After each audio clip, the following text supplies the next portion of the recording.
you for the opportunity to share. But about 5 years ago, I located a tumor in my body, and it was scary. And I went to the doctor, and the doctor was like, "Oh, yeah, this is bad. I'm going to send you to the radiologist."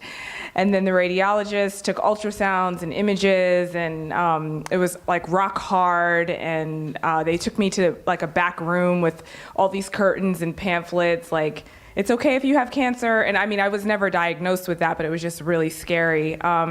And so I had to come back in for an ultrasound, and I located it in January of 2013. And by May 2013, I was told I needed a biopsy.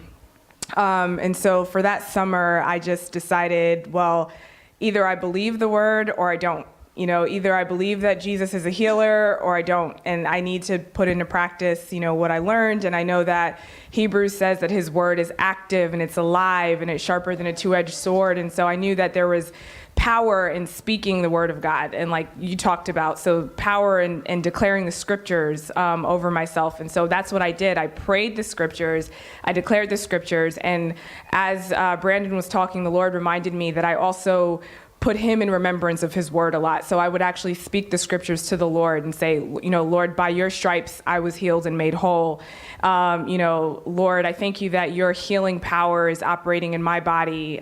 So really engaging the Lord in his word about healing, and believing God for that. And so, you know, declaring the word of God, I just really want to emphasize how important that is, because it is a seed, and it also changes not only the atmosphere, but it changes your reality. There's power in that. And so we're talking about a supernatural process that then, you know, that God uses in our natural circumstances, but having that faith. And even if I didn't have faith on certain days, I just wouldn't touch it.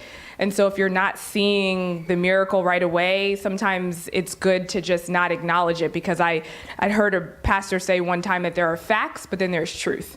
And truth supersedes facts. And the fact was that I had a tumor, but the truth was that I was healed, but it didn't coincide at the same time. And so I had to wait, you know, and it was a process of about 7 months. But there was one day where I remember actually realizing I should ask the Lord to make the tumor just disappear. I said, Lord, I know you're going to heal me at some point, but I don't want to go through surgery. I don't know what this is going to be like. And so finally I just said, Lord, I just make it go away, please. Just dissipate it, like dissolve it.